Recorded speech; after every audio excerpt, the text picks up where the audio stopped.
Hello friend, अस्सलाम वालेकुम, welcome to discovery world. दोस्तों, आप लोगों ने दुनिया में बहुत ऐसी चीज़ों के बारे में सुना होगा जो कर्स है, खौफनाक है, हॉरर है। इसी तरह कुछ चीज़ों के बारे में मैं आज बात करूंगा, जिसमें पहला नाम आता है अनाबिली। एक गुड़िया थी जिसको एक नर्सिंग हॉस्पिटल में एक उस्तानी ने अपनी तालिब इल्म को दी और इसको ये नहीं बताया था कि इसमें एक मकतूल लड़की की रूह ने इस गुड़िया पर कब्जा किया है। उस लड़की ने इस गुड़िया को अपने घर लाने का फैसला किया। जब उसने इस गुड़िया को अपने घर लाया तो उसको वाकई में पता नहीं था कि इसमें एक पैरानॉर्मल एक्टिविटीज मौजूद है। ये एक शैतानी गुड़िया थी। दिन ब दिन ये मुख्तलिफ हरकतें करती रहती थी। आहिस्ता आहिस्ता लड़की को पता चला कि ये एक वाकई शैतानी गुड़िया है। गुड़िया आहिस्ता आहिस्ता हिलती थी और कुछ दिनों के बाद तो गुड़िया ने रात को चलना ही स्टार्ट कर दिया। और उसके बाद उन लोगों ने इस अमेरिकन इन्वेस्टिगेटर को बुलाया जो ये पैरानॉर्मल इन्वेस्टिगेटर थे। तो इन लोगों ने पता किया कि इस गुड़िया में एक शैतानी रूह का कब्जा है। तो ये लोग बहुत डर गए। इन लोगों ने क्या किया, इस गुड़िया को घर से निकालने का फैसला किया। लेकिन ये गुड़िया जिधर भी ये लोग रखते थे तो वापस इनके घर में रात को खुद ब खुद आती थी। लड़की बहुत डर गई। लड़की ने इस गुड़िया को फेंक दिया। वो खुद ब खुद इसके पास आती थी। रात को कमरे के दरवाजे खटखटाती थी।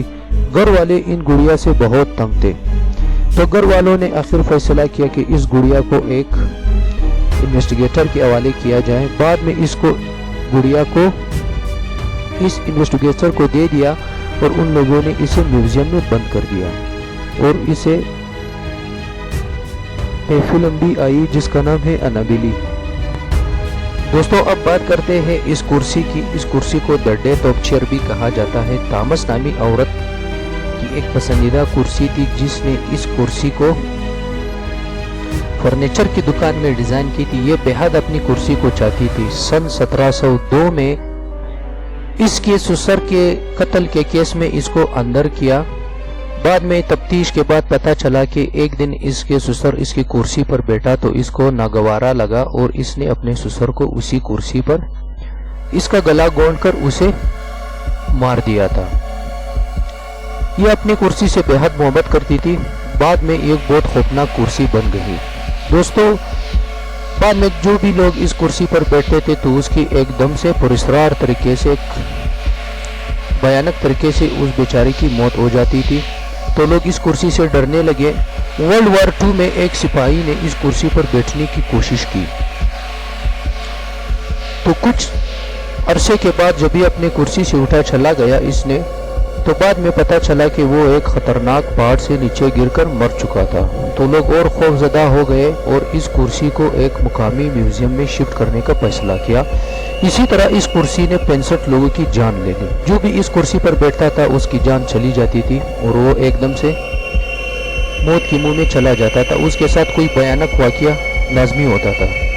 तो इसलिए इस कुर्सी को इंग्लैंड के मकामी म्यूजियम में रखा गया ताकि बाकी जाने इस पे बच जाए और इसे एक ऊपर दीवार पर लटका दिया।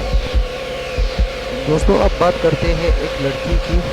सन 1849 में पेंसिल्वेनिया के एक अमीर खानदान से ताल्लुक़ रखने वाली एक लड़की अना बेकर के नाम से, अना बेकर को एक गरीब और निचले तबके के लोहे कारकुन से प्यार हो गया।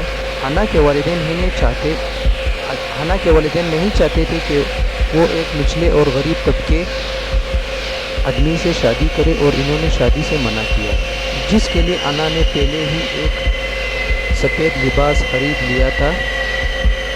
अना दिल शिकस्ता होकर यानी मायूस होकर इसने फैसला किया कि ये सारी ज़िंदगी अकेली गुजारेगी। इसके बाद 1914 में एक बूढ़ी नौकरानी की हैसियत से फौत हो गई। इसके बाद अन्ना का जो लिबास था इसने जो शादी से पहले ही लिया था उसने एक अपने कमरे में रखा था। तो लोगों का कहना है कि इस लिबास ने पुरस्कार तरीकों से लोगों को डराया।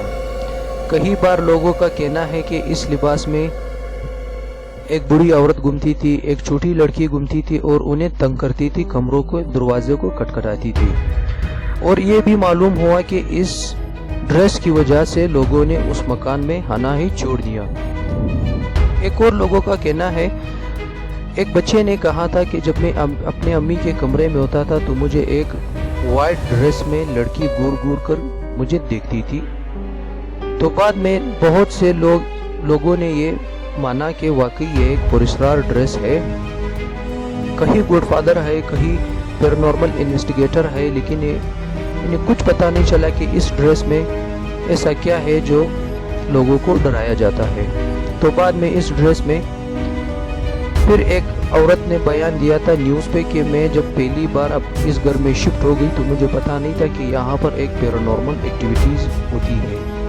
تو اسے پتہ چلا کہ ایک لڑکی ایک ڈریس میں ہوتی ہے اور رات کو ان کے گھر کے جو کمرے تھے ان کے دروازوں کو نوک کرتی تھی اور زور زور سے ہنس پڑتی تھی. تو بعد میں اس ڈریس کو ایک میوزیم میں رکھا گیا اور لوگوں سے دور کیا. آپ لوگ بھی دیکھ سکتے ہیں, اس کا ایک پک میوزیم میں لیا گیا ہے. دوستو اب بات کرتے ہیں اس بچے کی پینٹنگ کی, جو رونے والا پینٹنگ اسے کہا جاتا ہے, دا کرائنگ بوائے پینٹنگ, جس کا پینٹنگ ایک مشہور پینٹر جیولینی بریگولین نے تیار کی تھی اور تیزی سے مشہور ہو گئی. اس کے بعد یہ بڑے پیمانے پر تیار کیا گیا تھا.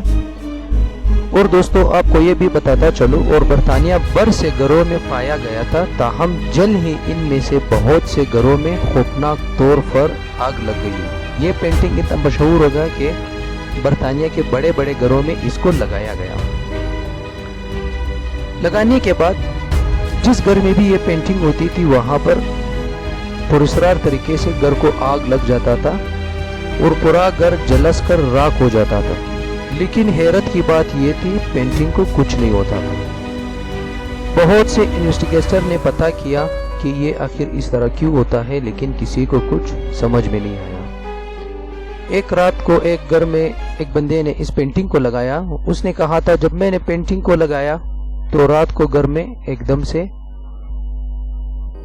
گیس لیکیج کی وجہ سے میرے گھر میں آگ لگ گئی. پراسرار طور پر آگ لگ گئی, گھر تو سارا جل گیا لیکن پینٹنگ کا کچھ نہیں ہوا. تو اس کو بھی ایک کرس پینٹنگ کا نام دیا گیا, ایک منوس پینٹنگ اسے کہا جاتا ہے. بہت سے ایسے ایشوز آئے کہ سارے گھر جل جاتے تھے لیکن پینٹنگ کا کچھ نہیں ہوتا تھا. تو اس لیے اس کو ایک خطرناک اور پراسرار پینٹنگ کا نام دے کر اس کو بھی ایک میوزیم میں رکھا گیا, جو آج تک ادھر پڑا ہے. Thanks for watching video. دوستوں میرے اگر ویڈیو آپ کو اچھی لگی ہو تو چینل کو سبسکرائب کریں اور میری مزید ویڈیو دیکھنے کے لیے بیل آئیکن پہ کلک کریں. تھینکس فار واچنگ اور اپنا بہت خیال رکھیں. اللہ حافظ.